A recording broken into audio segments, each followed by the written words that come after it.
just saw that while I was playing. Hey, Kevin. Kevin just ordered a Spark the other day. I blame. Hey, we should maybe talk to these Spark these positive grid people. Let me turn these lights down a little bit. Oh no, makes me look red like the background. Turn it back up. Hey everybody, great to see you today. How's your afternoon going? Mine's going fantastic. We're going to be talking about setting up a practice area here. I did a video a long time ago. It still gets played all of the time. What's up, man? How you doing? What's up, Evan? It still gets played all of the time. It's about how to set up your perfect practice space. You know, there's a lot of cool things about that. Then we did Get Moving Guitar, where we took the Spark and did a whole lot of different practice ideas around it, using it as a kind of a central hub. But I kind of like to just live here, you know, nothing fancy, no editing. I thought we would mash those two things together and come up with something fun here. And this is going to be an audience participation thing too here. I'm getting things together as I'm talking to you. We're going to be talking about the best setup for practice. So I want to know, I see Kevin and Evan and Mark. Mark is here too. How you doing? So the crew is slowly coming in here. I want to know about your practice space, your practice setup. Do you have a practice space? What are the things you need in your practice space? I've always thought the best thing about the Spark, it has really nice sounds, but the best thing about it isn't the sounds at all. It's the ease of use for backing tracks, and it's the convenience of having it. And actually, it sounds good. The speakers sound good in the room. So we're going to be talking about that. Let's see. There's a lot of stuff popping up here as we go. Everybody saying hi to each other. Mark says, my lounge room is my practice space. Okay. Just woke up.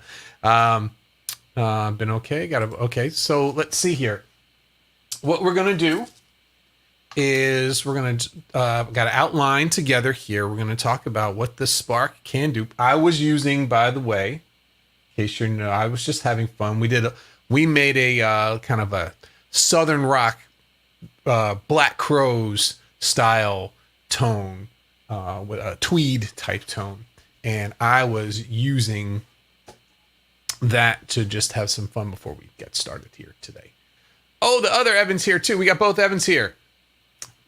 Both of them. Fantastic. Hi, other Evan. What's up? Both Evans. Both Evans. This is a good day. It's a good day. So, let's see here. I'll ask you specifically. So, Evan and Evan, what do you have around you in your practice space? What do you have set up? Do you have certain things that you go to every time? Do you find having a computer there is better for you? Do you find having a notebook is better for you? What are the basics? Do you keep your slides and showing you my practice space, picks, and what else do I have? Strap locks. Right there. There we go. What else do I have around here? I got drawers full of stuff around here. But what do you keep close by? What are the necessities for you for a practice space? I'll talk about mine in a few minutes, and we'll give everybody a few minutes to kind of think about this thing and then participate. Now, we usually get during the live stream, we get a core group of people, but a lot of people are listening to these after the fact. Maybe because we go at 4:00. Maybe some people are at work or aren't able to sneak and check us out at work. Those at work, give me a number one. give me a one in the chat. If you're at work and checking us out here, I want to know about it. Dean's here. What's happening, Dean? How are you doing today? So let's see here, when Mark said, I'll use my living, okay, I missed a few things here. So Mark said his lounge room is his practice space. Evan says, I use my living room area as a practice spot too. Let's see here. Mark says, it seems like we're all in the same boat. Right. And let's see here. Evan says, I like the old notebook method. I generally use the same gear. I just keep my phone, my tuner, my amp, and I keep a notebook, or try to. Okay. Yeah, I'm curious about that because there's so many different digital things that we can use for practice. For, I don't know, taking notes, really not, I don't really take notes. I take notes. Actually, I use OneNote a lot, where I've got the little drawing pad. So I take written notes, but sometimes they're in actual notebooks. Sometimes they're in OneNote. But let's see here. Kevin says, Evans at work. Yeah. You just tell him I said it was okay. All right. You can watch this at work. It's fine. It's fine. I said it's okay. Kevin says, I typically practice in my office, but it's a mess right now. I'm light on space. So that was the one reason I pulled the trigger on the Spark. Yeah, you said that in the very beginning. Let's see here. I want to just order the Spark the other day. I blame Lee. Yes. I'm liking it more and more. The more I dive. So what's it been out? Like 2 years now, something like that. Everybody jumped on it on the videos in the beginning. And I'm going back to it now because I have a lot of students who use it, and it is very, very, very convenient. And like I said, the sounds weren't my biggest thing, but now I'm getting to like a lot of the sounds. There's a couple sounds in there that we've come up with that I would use all the time. But he said, I pulled the trigger on the Spark, then I don't need my pedals taking up floor space. Right. That's the space issue. Is there. So Mark says, large desk, notebook, bowl of picks. You always need to have a bowl of picks around. You never know when you're going to get hungry. 3 monitors, MIDI, the Helix, and my 3 electrics, 1 bass and 2 acoustics. So you've got all your guitars around you, basses, or acoustics, everything like that. Your Helix is the Helix on the floor. Or do you have it up on the desktop so you can easily change passage? Or do you have it hooked into your MIDI into your computer? 3 monitors, very nice. And so, but you're still using the notebook there. That's good. Kevin is 1-ish working from home today. And Evan says, computer with multi-screens, same as for work. Yeah, might as well. You got this stuff there. You might as well get it going on. Got the tray of picks. Got the notebook nearby. Awesome. Office is for work and practice room. So a lot of multi-purpose room things going on. And I keep a notebook. That's right. And you print out a lot of I've seen that Dean prints out a lot of the PDFs. Coke's here. What'd I miss? Oh, nothing, man. We're just having some fun. No, you missed. We're talking about your practice space, and we're talking about how I'm gonna. The thing I like about the Spark is how convenient it is, how much value it gives for a practice space. So if I didn't have all of this stuff, if I was in the corner in a room somewhere else in the house, I'd probably have my laptop, my tablet, and the Spark, and a guitar. That's probably all I would need right there. So laptop, tablet, Spark, and guitar. Let's talk about that. This is one of the things I was going to get into. I have this tablet right here. So this is not the smallest tablet, not the biggest tablet, right? But I have this tablet. And I could use that for looking at PDFs. And I could use that for looking at videos online, and I could log into the academy with that.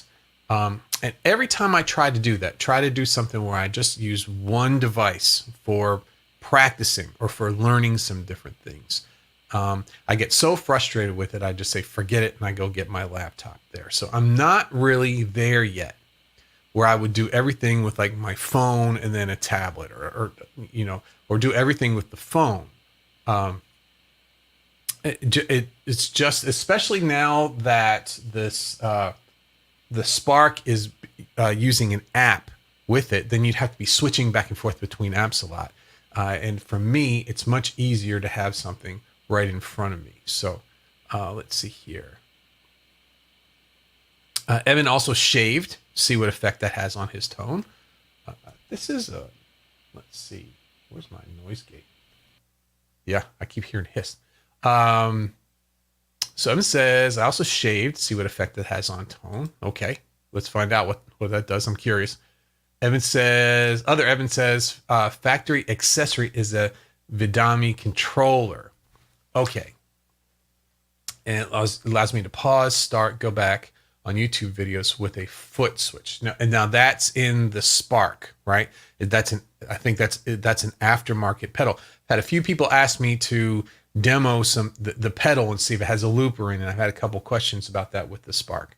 I don't have one yet, but at some point, I will. Some Facebook user says, okay, now let's try Facebook today. Okay. Looks like it went through.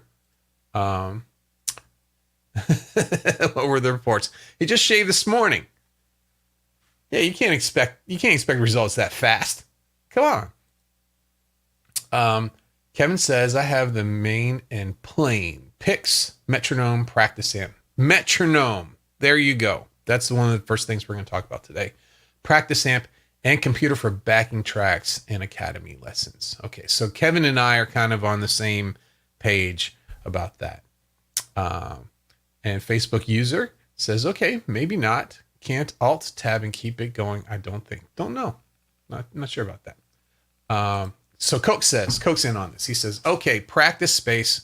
Okay, that's my daily retreat to delve into my ADHD.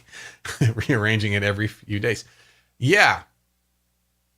I know in my practice spaces, I was always doing the same thing, rearranging them every few days. Until I found something that worked. And then I won't touch it for like years.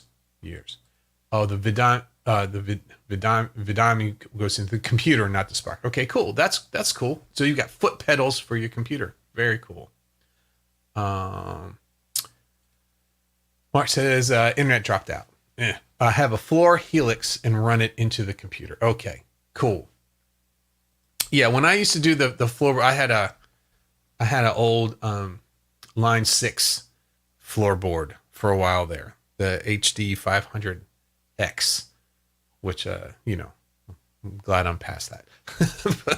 but it was always a struggle getting the computer sync things to work. I wonder if the Helix is better from that. Coke says, I've worked on my rigs in order to minimize space taken up. How difficult it is to set up or break down a different setup depending on home and mobile playing. Yeah, if you don't know, Coke does kind of a whole looping show. So he'll go out and some of it's, I'm sure a lot of it, you do a lot of improv, but a lot of it is worked up ahead of time as well. He has a lot of gear and a lot of equipment. And to me, if I had something like that, I would want it all set up and to do practice with that. So you're always setting up, taking down, and trying to minimize things. That's awesome. He doesn't have a Spark, but his Loopy Pro iPad system is like a powerhouse anywhere I am. Yeah, that was pretty cool. I think that you had just got that when we were talking, it was like 6 months ago now. Goodness gracious. The MIDI and the Helix can be programmed to play and pause YouTube too. Hey, that's cool. That they didn't have that before. Dean says, I have 3 large screens, phone, Apple, large iPad, notebook, and still not enough. That's a lot of stuff, man. Picks, metronome, headphones, and he has one of those pedals too. Wishes he used it more. I don't know anything about that pedal, so thank you for telling me. I'm gonna check that out. Okay, so here's here is I split everything into 3 parts for the practice space. So we've got the basics. We'll talk about the basics first, but we also had notation and recording and lesson materials. Those are the 3 things that you have to have in the 3 categories for I have to have in my practice space. So the basics are basically the tuner. You have to have that, and the metronome. You have to have that, and the ability to play backing tracks. Those are the 3 things, or a looper as well. So let's see here. Let's go over to, let's find out with the Spark how easy that is to you. And I see that Evan was in here too. I'll get to yours in just a second. So okay. So here we go. Let's see what we got here. All right. So I think no.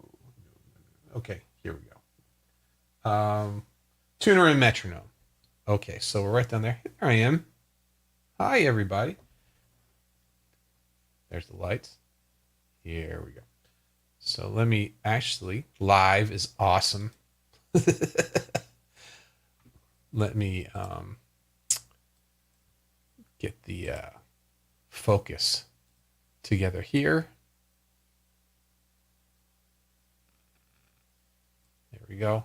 It's as good as it's going to get. And then we'll get the lighting figured out as well. Okay, so we have the tuner here. I actually like the tuner on the Spark. Okay, I like it. It mutes it mutes the signal just like you would like. It's not running any sound through. I like how kind of sticky it is, you know. It'll tell you when you're a little high, you know, basically when you're in the ballpark, it turns green there in the middle. And then, so I'm a little sharp on the low E. Make sure you tune from the bridge pickup. I usually get much better results tuning from the bridge pickup than anything else. Good enough for me. And you can start the tuner. What I really like about it is no matter where you are in this, you know, you may be looking at amps, or you may want to do a whole bunch of different things with the Spark app. You can always reach over on the top. I'm reaching over on the top here and just hit the tap tempo button on the top of the Spark, hold it down, and it automatically opens up the tuner on the app. So really cool. And then you can actually hold it down on top there, and it goes back to wherever you were again. So I like the tuner on the Spark.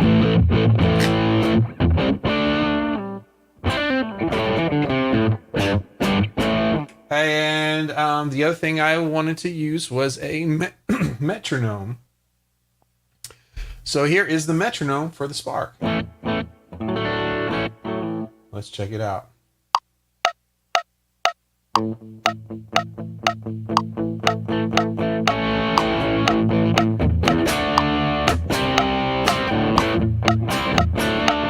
Okay, so pretty bare bones metronome. We have a tap tempo. I think maybe you can do the wheel too, and that's about it. Let's see, we'll do like a 3/4 type thing. Okay, let's see here. So if you wanted to do something in 3, if you wanted to tap, if you wanted to have your time signature a 3/4 time signature, or something where you're counting 3s, I just turned off the 4th beat by hitting it. Can't turn off the 1st beat. Let's see here. Let's see if we can turn off anything in the middle. Nope. It's either 4 or 3 or 2. That's what you got. But still, that's pretty nice. That's pretty easy to do. So if I was doing something in 3, let's see here. Is it on or is it off? It's on. Now it's not. That's not doing anything. There we go. Okay.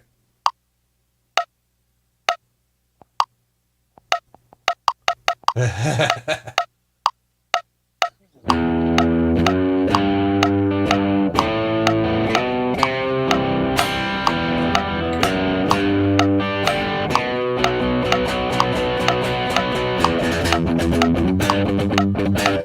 so if you want to do something in 3, there you go. So tuner, metronome, and we all know about the Sparks, the backing tracks. We can go into not video. I want the other one. No, go back. Cancel. There we go. Okay, so under music, they have all sorts of different YouTube backing tracks. You can create your own backing tracks. We've gone through them a lot this past week. Sometimes I'll see actual lessons in there as well too. So for all the basics for me, I'm pretty happy with the Spark for that. That would be pretty cool. So let's see here. We got some. I'm going to check the chat real quick as we go. I missed a whole bunch of them. Okay. So Evan says, I also use my Mighty plug a lot. It has a drum machine and plays back MP3s or acts as a Bluetooth receiver for YouTube and Spotify tracks. Cool. That sounds pretty cool. I don't know much about that. Nobody has the Marshall half stack mini fridge in their practice space. I want the Marshall half stack mini fridge. You know, they have a Marshall Bluetooth speaker. They have the Marshall mini fridge. Very expensive. I thought it'd be fun, but it's more like a gag kind of thing. I'm not buying that stuff because it says Marshall on it. It's just the gag for it. But I mean, I'm not dropping that kind of coin on a Marshall fridge. You crazy, Marshall? So they're talking about Mark's talking about the Coke's looping stuff. He's been in it.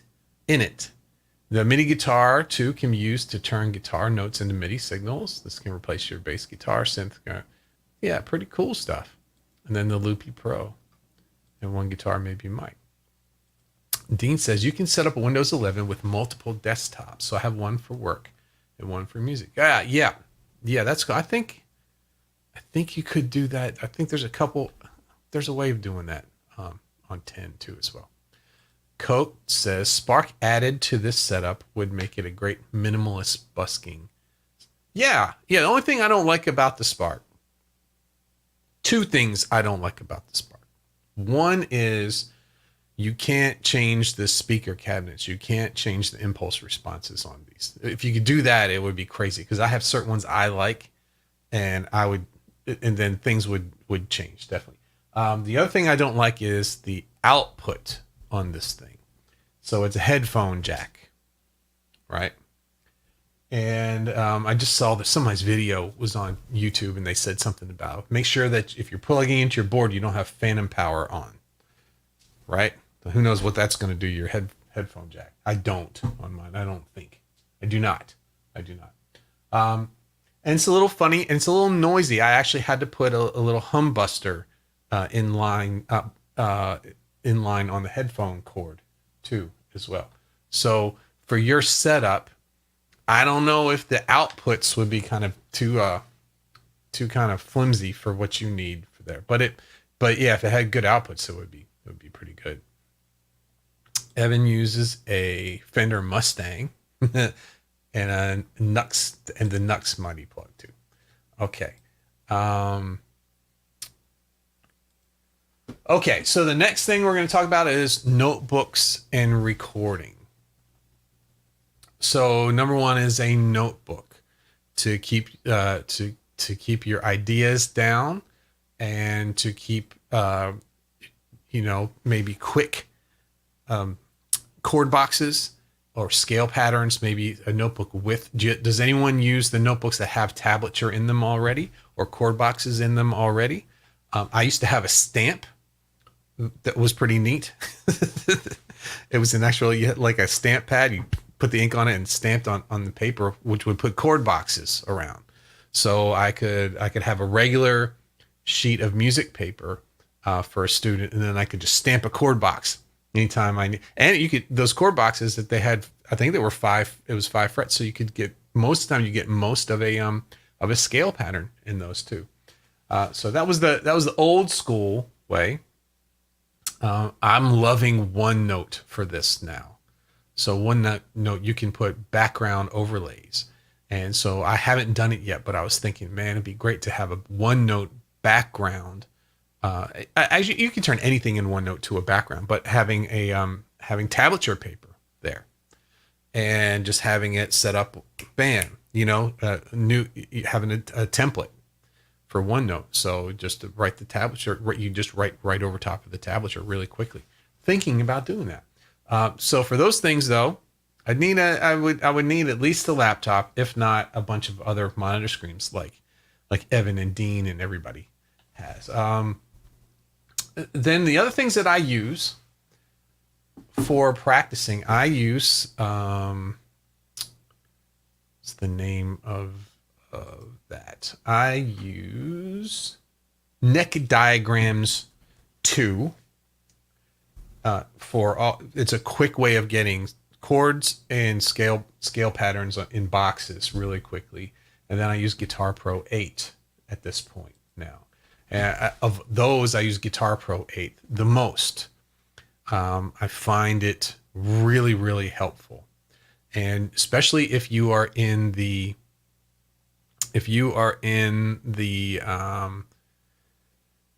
rut of going and trying to find tabs that work or don't work or anything like that, I will generally have the best luck finding a Guitar Pro tab, putting it into the program. I can slow it down there, and then if I notice something that I don't like where they've played it, maybe they've played it in the wrong place, it's easy to just change a lick from one area of the guitar to another area of the guitar. It's just a click, and if it's wrong, I can quickly change that, save it as my own thing, and print it out there too. So Guitar Pro is really important for my practicing. And I think I've heard I mentioned this somewhere before on a live stream, and somebody said, oh, they have an app for that.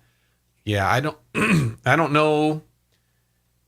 The controls on that are very tiny. So they would have had to redesign the app massively so that you could see what you're doing. Because on a regular screen, it's very tiny. So I'd be interested to hear if I haven't heard of anybody really using it as an app before, but maybe people do. I don't there. But so Guitar Pro, and then the other one, and then for recording video. So for me, recording video is pretty easy because I already have all this set up.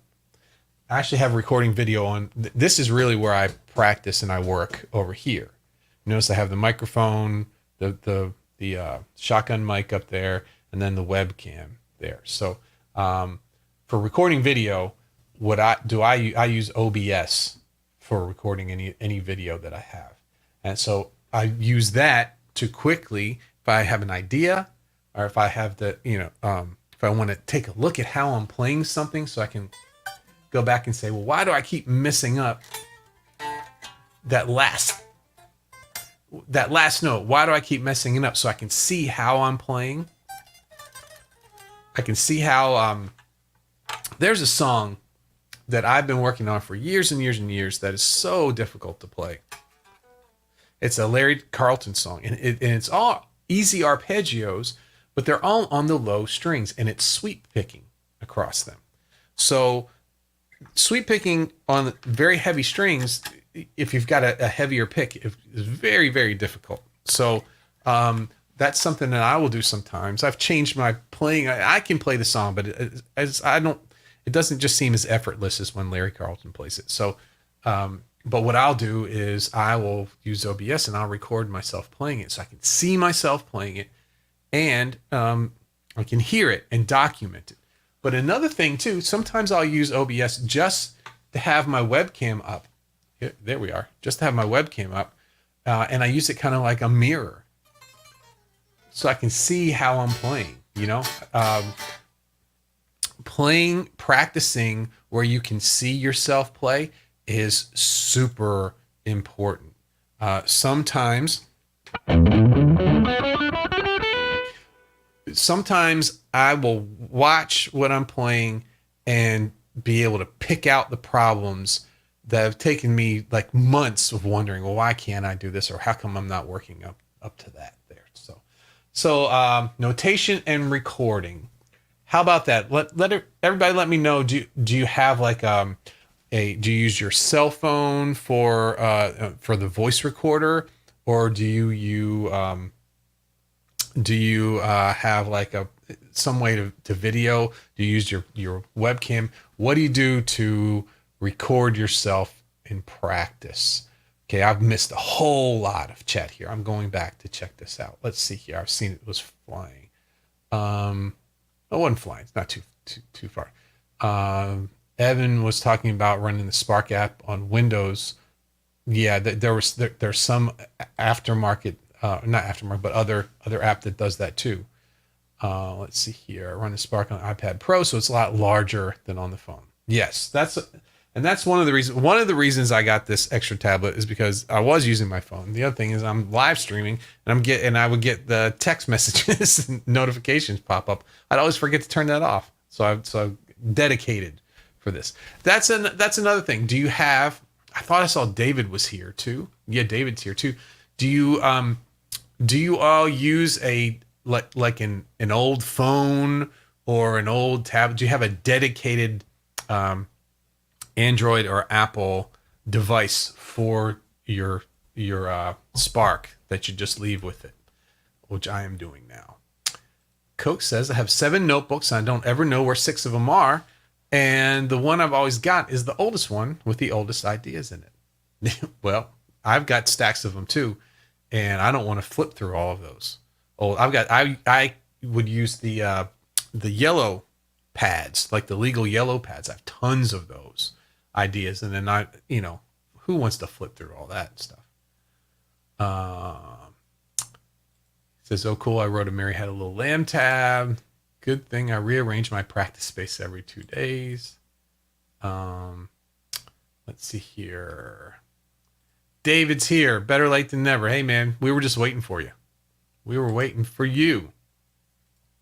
Dean says, I use OBS when we recorded all of our lessons. OBS is super, super important in my life.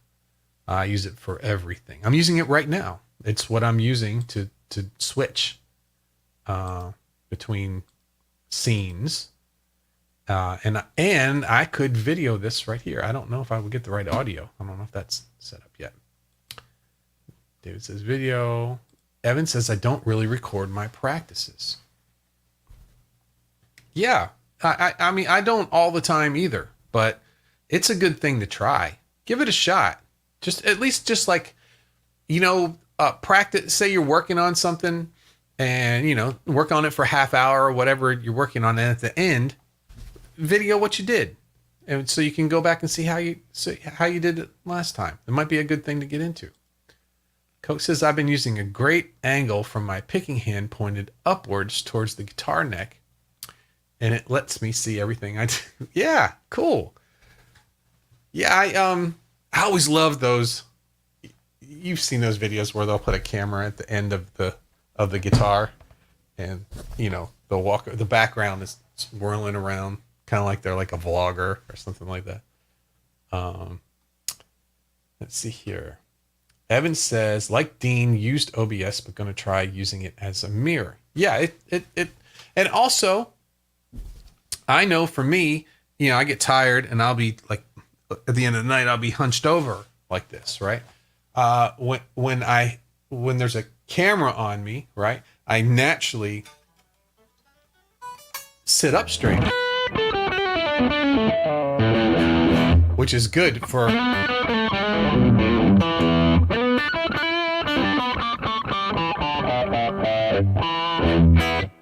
which is really good for posture, really good, especially if you sit all day long. I'm sitting more now during the day than ever.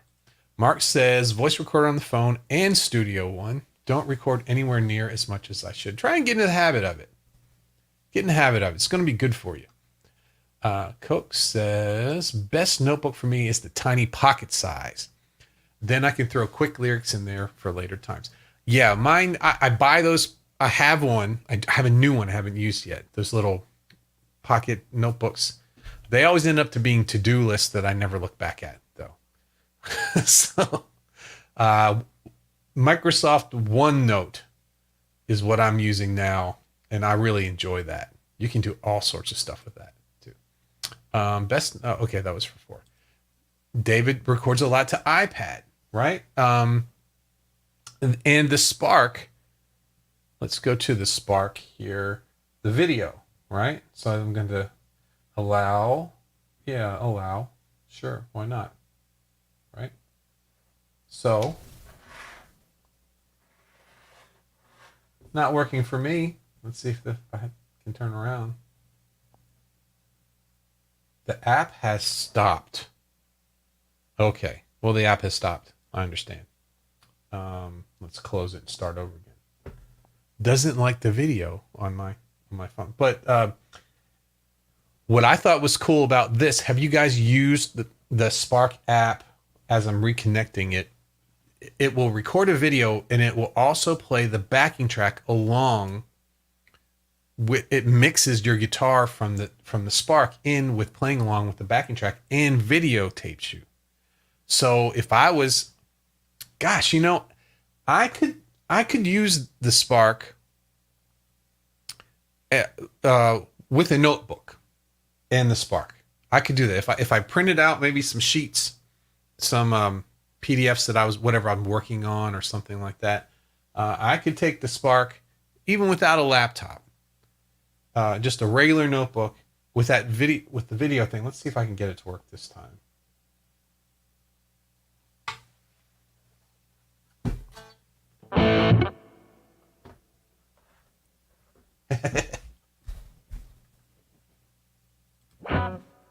Oh, too bright.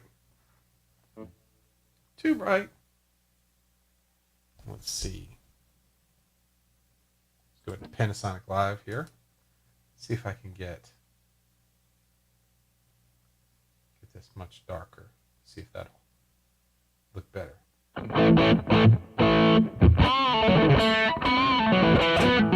So here, I'm not going to do the music, but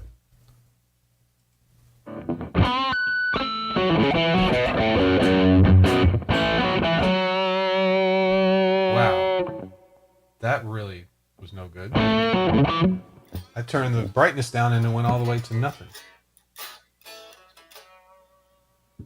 Wow. Okay, so what I just noticed is, yes, it recorded it it was a dark recording. Yes, it was a dark recording. But the thing that I can't get it to stop.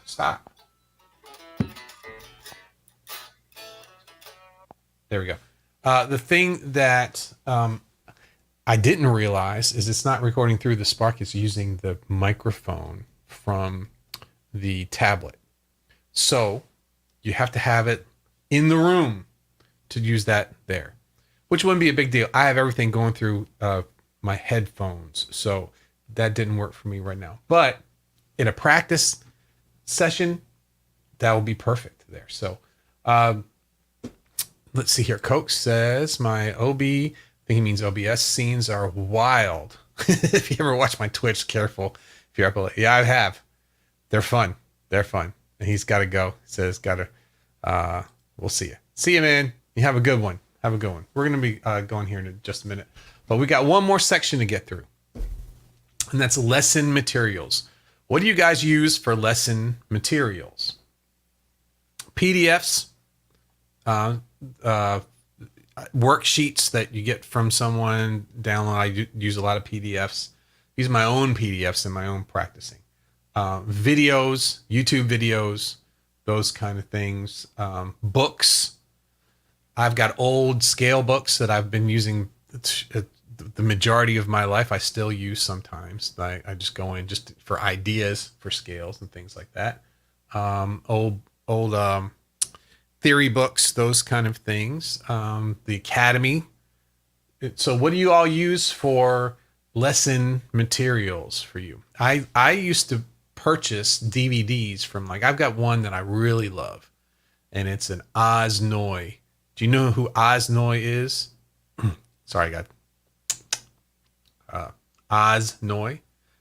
He is an Israeli guitarist who lives in the United States, plays in New York all the time. He's a fusion guy. He did a fantastic improv video that I watched from here and there. So let me know what kind of stuff you guys use for your practicing. Evan uses his phone,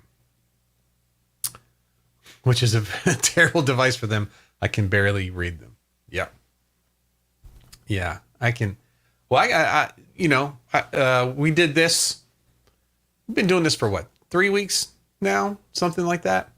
And in the middle of that, I needed an eye appointment, and so I was wearing. One day I had to actually sport the reading glasses. I got that fixed now, so I can see my phone now, buddy.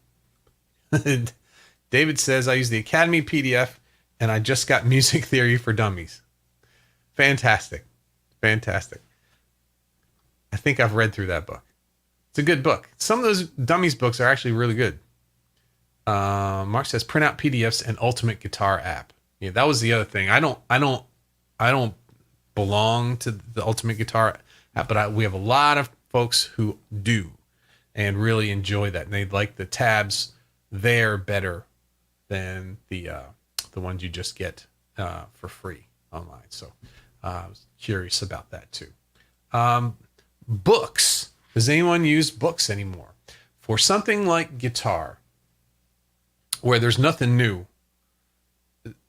we have new ways of bringing content to people. There's nothing new in guitar at all. You know, in fact, even the new music isn't new.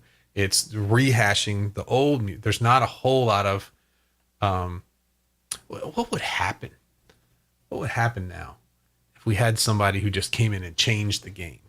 Did a Kurt Cobain or Eddie Van Halen or Jimi Hendrix on everything? Well, it's about time for that, isn't it? You think people think there will be purists who'd be like, "Oh, we gotta keep doing things the way." I'm kind of ready for that. I want to ready for somebody to change it. I hear a lot of people who do a lot of stuff and just, it's like, oh, well, there's that, there's that. Nothing really, really new. And let's see here. Okay. Yeah. So, that in the nutshell right there, basics, notation and recording, lesson materials, in basics, Spark hits all three: tuner, metronome, and backing tracks. In section 2, which is notation and recording, it doesn't do the notebook and it doesn't do the tablature, but it does do the recording of the videos and the recording. So it hits one of the 2 of my important points in notation and recording.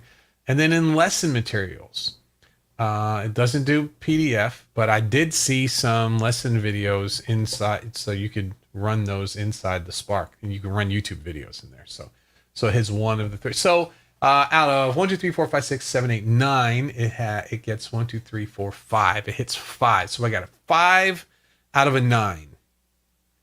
5 guitar picks out of 9 for this, and I actually give it a higher score for that. I could get away with practice if I had to. I could get away with practicing with a notebook, some sort of device, some sort of tablet, and then some sort of Spark, mini or large one there. Let's see here.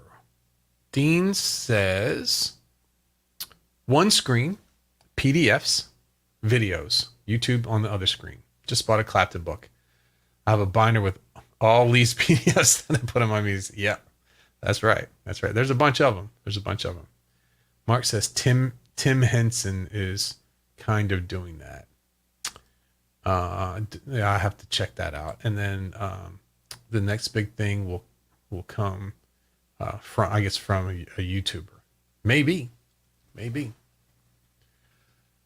So Okay, so we'll kind of wrap this up, but we can kind of hang out. That just brings up something else I'd like I think about. When so they say now that, let's talk about famous people, like famous people. You hear this, I've heard this multiple times. They say, well, like someone like Elton John would never be famous today. I heard that a lot from different people, not from me, but different people. Say someone like Elton John, who doesn't look perfect, doesn't have the perfect looks, which seems like you have to have that to get noticed anymore. And why is that? Why is it that we're not getting fed the music that we used to? The music that and we used to have people like what was his name? Hammond, the guy that discovered like Stevie Ray Vaughan and Bruce Springsteen and all. Is it John Hammond? What? I know he has a son. But they have these people, these talent scouts, A&R type guys that would go out there and they would look for people to develop into music, that the people who had the talent that they would develop into something. And it doesn't seem like people do much of that anymore. It's like you get a shot. If it makes a quick buck, then we'll put you on the radio. But now everything's a little different. You have to kind of fit a mold to get noticed anymore. And to me, that's kind of sad, because there are some Elton Johns, there are some Stevie Ray Vaughns out there that, that people are not going to hear. And they talk about YouTube, right? But YouTube is very tribal, if you haven't noticed. YouTube isn't like when David and I and Dean, growing up, everybody had their own things that they liked, but we all had a common language of music. We all heard the same stuff, and we're still hearing it. I was going the other day and we're just hearing it, but we'd hear all the same stuff all the time. So even though if you didn't care for, I don't know, if you didn't care for Stevie Ray Vaughan, I got Stevie Ray Vaughan shirt on. You didn't care for it. You still heard it, right? It was, I guess because we all went to the same places to listen to our music, right? We would get the radio. And so wherever you lived, you had a couple stations there, and then MTV, right? That was basically what you got. So, but now, like YouTube, you're gonna see stuff that they think you're gonna want to see. So you're gonna see something totally different than somebody else, and so people of a certain age are gonna listen to certain music, and the other people are not. We don't have a common language anymore, and it's just a shame. I just think that let's see here. David says, if that's true, explain Ed Sheeran. Well, he's been around for a little bit. I think it was on the Edge that he was kind of like the American Idol days, right? I think he was a guest on American Idol, but it was that kind of time where people were. I'm not talking about then. He's already in, he's kind of at the end of it. Let's see. Cream always race to the top, even on YouTube. Yeah, I know. It's it just seems different. And Mark said, Tim Henson is kind of doing that, right? And so I don't know anything about Tim Henson, and I watch YouTube all the time, and it's just I don't run across that kind of stuff. So, to me, it's just different. We had everyone had the style of music that they liked, but we also had a common language, and now we don't have that anymore. We don't, so someone in their 50s, would hear the same music, now as a teenager, but now everything's very segmented there. It's a shame. It's a shame. Things were supposed to get better with all this. And I just don't think Kevin says, you're right, David, he's a funny looking fella. Yeah. Slipknot did it right. Wear a mask. Doesn't matter if you look like a smash crab. Yeah. Yeah. We were all wearing masks for a little bit there. Kevin says, I think the indie music scene is a lot more accepting of artists regardless of their looks. Yeah. Yeah. I think so too. When I was a kid, everybody had 3 TV stations. Sunday night Ed Sullivan and AM radio. Yeah. And it just does something. It's I don't know. Everything feels disjointed to me now.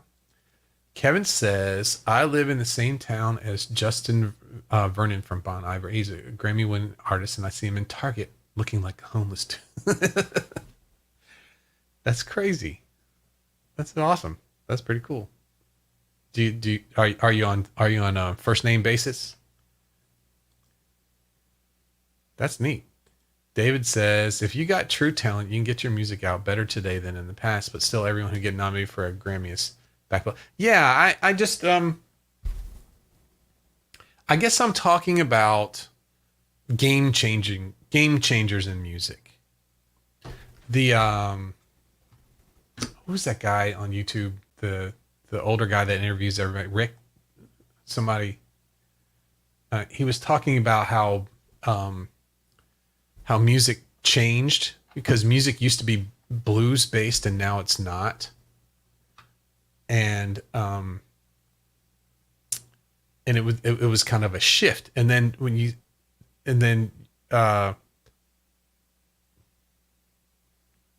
and we're talking about people of I'm not talking about like mid-level band. I'm talking about the game changers, the big names. It's not Rick Beato. He had a really good video about that. How you can not physically, but you can see when everything changed by in the you had Janis Joplin, which was blues based music. You had then you had soul music and all this kind of stuff had a blues element to it. And then you had like even hard rock and all that stuff, it was still a blues based element to it. And then it stopped. They stopped doing that, and it started being I don't know what the other one, not loop bass, but just kind of more diatonic or something. I don't know. I have to go watch that video again. It was a good video. Kevin says he's super chill. We're not close friends, but I've worked his huge music festivals over here, driving artists around. Cool. Got to hang out with him and some pretty cool people. That's awesome. That's awesome. Yeah.